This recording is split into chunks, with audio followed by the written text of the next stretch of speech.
1993 में Mumbai serial blast से दहल उठी थी। 2 घंटे 10 मिनट के अंदर एक के बाद एक 12 धमाके हुए और इन धमाकों में 257 लोग मारे गए, 1300 से ज्यादा लोग जख्मी हुए। ये उस वक्त दुनिया का सबसे बड़ा आतंकी हमला था। देश में पहली बार विस्फोटकों में इतने बड़े मात्रा में RDX का इस्तेमाल हुआ था। लेकिन अब एक बार फिर से मुंबई में अंडरवर्ल्ड का खौफ दिखने लगा है। लेकिन इस बार डी कंपनी नहीं बल्कि पंजाब हरियाणा गिरोह के टारगेट में माया नगरी है। क्या बात बता दें कि क्यों माया नगरी में अंडरवर्ल्ड सिर उठा रहा है, इस रिपोर्ट में आपको दिखाते हैं।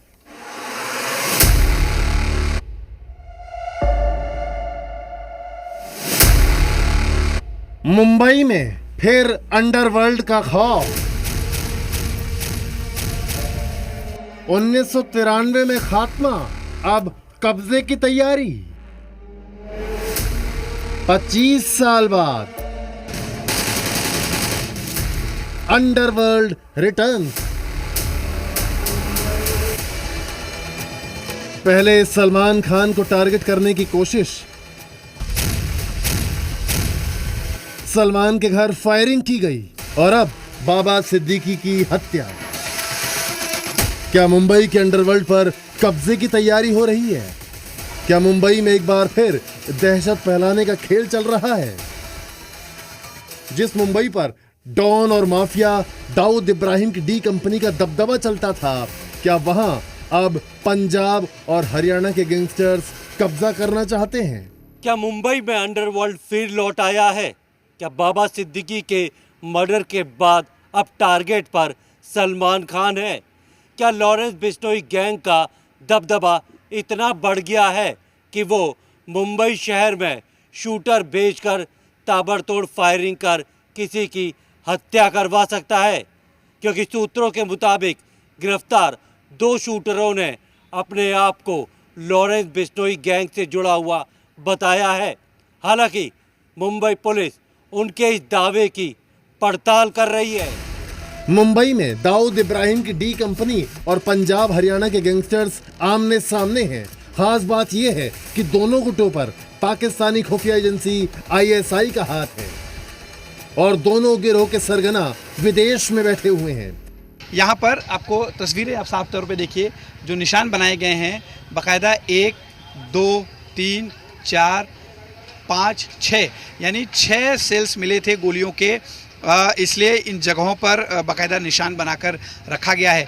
यहीं पर खड़ी थी बाबा सिद्दीकी की कार। बाबा सिद्दीकी अपने दफ्तर से, ये जो आप रोड देख रहे हैं, इसी रोड से जहां पर उनका दफ्तर है, वहां से होते हुए बाबा सिद्दीकी यहां पहुंचे अपने सुरक्षा कर्मियों के साथ। यहां पर गाड़ी खोलकर उनका जो ड्राइवर जो है दरवाज़ा खोलकर खड़ा हुआ था। बाबा सिद्दीकी अपनी कार में बैठने ही वाले थे कि रोड के दूसरे हिस्से में, इस तरफ मैं दिखाना चाहता हूं, देखिए यहाँ पर ऑटो से वो शूटर्स भी पहुंचे थे। यहीं पर वो घात लगा के इंतज़ार कर रहे थे। पहले वो ऑफिस के पास गए जहां पर वो बाबा सिद्दीकी को फॉलो करते हुए यहाँ तक पहुँचे और यहाँ पर इंतज़ार कर रहे थे कि अपने मौके का जब वो बाबा सिद्दीकी पर फायरिंग कर सकें। ये जो जगह है, यहाँ पर स्ट्रीट लाइट, मैं आपको तस्वीर दिखाता हूँ। देखिए स्ट्रीट लाइट जो यहाँ पर लगाई गई है, ये बिल्कुल बंद थी। पेड़ यहाँ ज़्यादा होने की वजह से जो बिल्डिंगों की भी लाइट थी, उसका उजाला यहाँ पर नहीं आ रहा था। यहाँ पे बहुत ज़्यादा अंधेरा था और इसी का फ़ायदा उठाया शूटर्स ने। वो सीधा यहाँ पर खड़े हुए और यहाँ पर मौजूद बाबा सिद्दीकी पर लगातार गोलियाँ चलाना शुरू किया। 6 गोलियाँ चलाई गई, जिसकी वजह से बाबा सिद्दीकी की जान गई। लेकिन सवाल यह है कि आखिर सभी के निशाने पर मुंबई क्यों है? दरअसल मुंबई को अंडरवर्ल्ड अपनी सबसे बड़ी उगाही की राजधानी मानता है, क्योंकि मुंबई में फिल्म इंडस्ट्री से लेकर मशहूर बिजनेसमैन के साथ बड़े बड़े धंधे करने वाले लोग यहीं मौजूद हैं। किसी समय में दाऊद इब्राहिम ने अपनी डी कंपनी से इन लोगों से प्रोटेक्शन मनी के तौर पर उगाही करनी शुरू की थी। दाऊद इब्राहिम को इस धंधे में होने वाली कमाई और अपना नाम फैलाने की इतनी सनक थी कि उसने इस धंधे का पूरा जिम्मा अपने दाहिने हाथ यानी छोटा शकील को सौंपा, जबकि इस धंधे को उसका अपना सगा भाई अनीस इब्राहिम संभालना चाहता था। दरअसल दाऊद को डर था कि अनीस इब्राहिम इस धंधे से होने वाली पूरी कमाई उसे नहीं देगा और भाई होने के नाते वो उसे कुछ कह भी नहीं पाएगा। लिहाजा उसने छोटा शकील को यह धंधा सौंपा। साथ ही उसने मुंबई की एक मशहूर हीरोइन से कथित तौर पर शादी भी की। उसकी होने वाली पार्टियों में फिल्मी जगत के बड़े बड़े सितारे मौजूद रहते थे। मुंबई से होने वाली कमाई और चमक धमक को देखते हुए पंजाब और हरियाणा के विदेशों में रह रहे गैंगस्टरों ने मुंबई अंडरवर्ल्ड पर कब्जा करने का प्लान बनाया। इसके तहत उन्होंने मुंबई के मशहूर लोगों को धमकी देनी शुरू की, जिससे उनके नाम का डंका धीरे धीरे अंडरवर्ल्ड में फैलने लगे। विदेश में बैठे इन गैंगस्टर्स को लगता था कि उनका नाम पूरी तरह से मुंबई में नहीं फैल रहा है, इसीलिए साजिश के तहत उन्होंने मशहूर लोगों पर अब गोली चलवानी शुरू की। सलमान खान के घर पर गोली चलाने वालों के तार पंजाब हरियाणा के गिरोह से जुड़ रहे हैं। इन गिरोहों का ऐसा करने के पीछे मैसेज ये है कि अब माया नगरी में अंडरवर्ल्ड का खौफ खत्म हो गया है।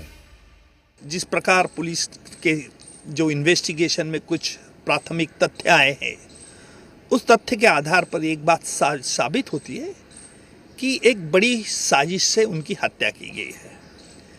जो आज मैंने देखा तो उससे पता चला कि उनको इस हत्या के पहले कुछ चंद दिन उनको धमकियां दी गई थी। विदेश में बैठे इन गैंगस्टर्स को लगता है कि मुंबई उनके लिए कमाई का अच्छा जरिया है। मुंबई में अंडरवर्ल्ड के एक बार फिर पनपने से पुलिस और महाराष्ट्र सरकार पर दबाव होगा, क्योंकि 1993 के बाद से मुंबई पुलिस ने 5 बड़े बदलाव किए। अंडरवर्ल्ड के खात्मे के लिए मकोका कानून बना, एनकाउंटर शुरू हुए। इस दौरान एनकाउंटर स्पेशलिस्ट दया नायक, विजय सालस्कर, प्रदीप शर्मा, सचिन वाजे जैसे अफसर उभरे और पुलिस को लेकर विश्वास बढ़ा। पुलिस ने खुफिया सिस्टम में बदलाव करते हुए कम्युनिकेशन सिस्टम को मजबूत किया। कुछ ही पल में विदेशों में बैठे माफियाओं की योजना का पता चलने लगा। अंडरवर्ल्ड को मदद करने वाले लोग नजर में आने लगे। उगाही पर रोक लगी, सरहदी इलाकों में सुरक्षा बढ़ी और जाली पासपोर्ट पर भी सख्ती हुई। लेकिन अब जो हालात बने हैं उस पर महाराष्ट्र सरकार और पुलिस को अलग तरीके से सोचने की जरूरत है। बाबा सिद्दीकी की हत्या के पीछे बड़ी साजिश की आशंका है और मुंबई में अंडरवर्ल्ड के सफाई के लिए कड़े कदम उठाने की जरूरत है। कहीं ऐसा ना हो कि अंडरवर्ल्ड एक बार फिर मुंबई को अपने खौफ के जद में ले ले। दिल्ली से प्रमोद शर्मा के साथ मुंबई से अश्विन पांडे, ब्यूरो रिपोर्ट, जी मीडिया।